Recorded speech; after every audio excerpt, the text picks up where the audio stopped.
Ванш, 6 лет тюрьмы за такбир. Золотая лихорадка или как попасть в Америку.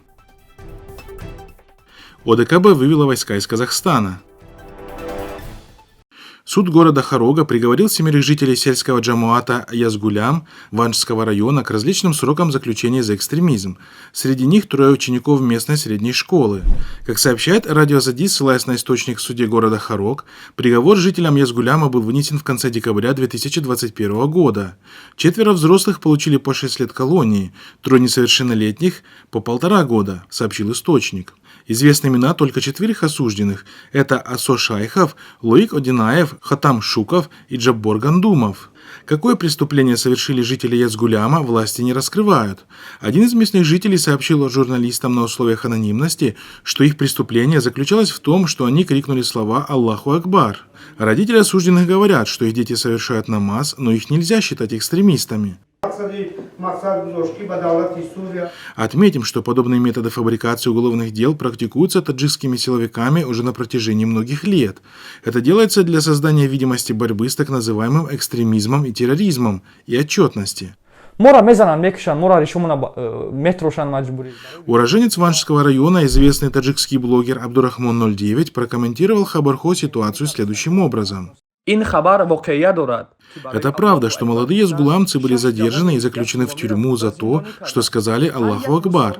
Каждый мусульманин в Центральной Азии и каждый мусульманин в мире должен знать, что в стране, где 98% населения составляют мусульмане, то есть в мусульманской стране правители этого государства реализовали политику исламофобии. Из-за Аллаху Акбар их сажают в тюрьму на 6 лет. Мы видели, что в прошлом году футболисты клуба «Равшан» из Куляба были привлечены к ответственности за совершение намаза на стадионе. Мы видим, как молодых людей сажают в тюрьмы Таджикистана за отращивание бороды. Молодых людей заставляют сбривать бороды. Мусульманские женщины и девушки в Таджикистане снова получают штрафы за ношение хиджаба. И такие люди, как президент Эмомали Рахмон, помещены в список 250 или 500 самых влиятельных мусульман по всему миру. Таким образом, каждый мусульманин в мире, особенно в Центральной Азии, должен осознавать тот факт, что, к сожалению, в стране, где 98% населения исповедуют ислам, мусульман заключают в тюрьму за то, что они произнесли Аллаху Акбар, за их публичную молитву и за их бороду, а также за ношение хиджаба. Мы, мусульмане Таджикистана, выступаем против этих незаконных и бесчеловечных действий и боремся изо всех сил. И мы просим всех мусульман, которые слушают нас, молиться за мусульман Таджикистана и за мусульман всего мира. Да хранит Аллах Свят Он Велик нас и вас. Амин. الله سبحانه وتعالى همه ما و شما را نگهبان باشد. آمین. Пресс-служба СГБ Узбекистана сообщила о задержании 2 жителей Самаркандского района, которые обещали 2 жителям города Самарканда организовать их выезд в США, за что потребовали по $30 000 с каждого. Во время оперативного мероприятия они были задержаны при получении $20 000 в качестве аванса. По данным спецслужб, задержанные планировали переправить доверившихся им граждан в Соединенные Штаты по маршруту Узбекистан, Турция, Боливия, Колумбия, Мексика, США. Следует отметить, что вышеуказанный маршрут для переправки в США стал за последнее время популярным не только среди жителей Узбекистана, но также и для жителей соседнего Таджикистана. По данным нашего собственного источника в столице, из Душанбе каждую неделю по такому маршруту с целью попасть в США выезжают 30-40 человек. Стоимость такой поездки, включая услуги посредников и проводников, обходится от 15 до 20 тысяч долларов. Для того, чтобы переехать в США в надежде на лучшую жизнь, люди отдают все свои сбережения, берут в долг и даже распродают все имущество. Мечта попасть в США превратилась своего рода в болезнь, как золотая лихорадка, сообщает источник. Эксперты связывают такое явление с ухудшающейся с каждым днем социально-экономической и политической ситуацией в странах Центральной Азии.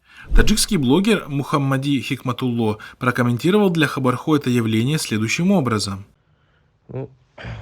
Высокий уровень безработицы и низкий уровень доходов вынуждает население страны годами скитаться в трудовой миграции.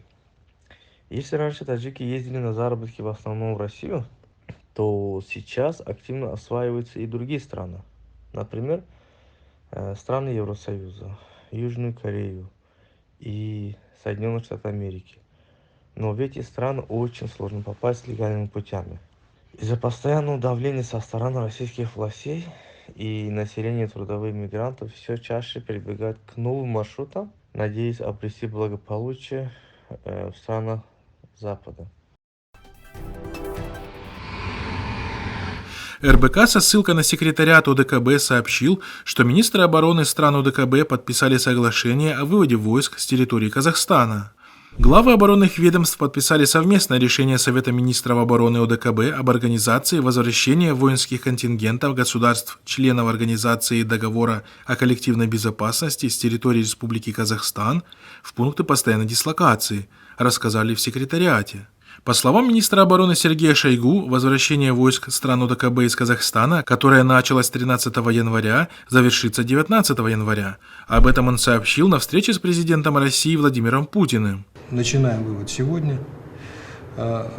Завтра выводим 14 бортами, выводим все силы наших коллег Армения, Таджикистан, Белоруссия. Киргизские коллеги выходят с учетом того, что они рядом своим ходом. Далее в течение 5 дней будет осуществляться вывод по мере передачи объектов, будет осуществляться вывод и оставшихся миротворческих сил. Планируем завершить всю работу 19 числа. Напомним, что военные силы ОДКБ были направлены в Казахстан после того, как 5 января президент Токаев призвал помочь ему провести контртеррористическую операцию по подавлению антиправительственных протестов, начавшихся 2 января в Жанаозене и охвативших весь Казахстан. Токаев в прямом эфире заседания Совета Безопасности назвал протестующих террористами, прошедшими подготовку за рубежом, и заявил о необходимости проведения контртеррористической операции, после чего официально обратился к ОДКБ за помощью. Я возглавляю штаб контртеррористический. Статистику теракта, которые учинили бандиты, настоящие террористы, нам хорошо известно. Они бесчинствуют в настоящее время в Алмате, в других городах, захватывают здания инфраструктуры и, самое главное, захватывают помещения, где находится стрелковое оружие. Ведут бои с курсантами училищ. В настоящее время идет бой под Алматой с воздушно-десантным подразделением Министерства обороны. Стоит отметить, что в Казахстан, помимо российских, белорусских и армянских военных, были направлены военные силы Таджикистана и Кыргызстана. Решение об отправке военных в составе ОДКБ в Казахстан приняли парламенты двух стран, что вызвало осуждение и недовольство жителей как Кыргызстана, так и Таджикистана. Кыргызские активисты собрались у здания парламента в Бишкеке с требованиями не отправлять военных. Таджикские активисты же, с учетом долгих лет подавления любой подобной активности, выразили свое несогласие с решением властей флешмобом.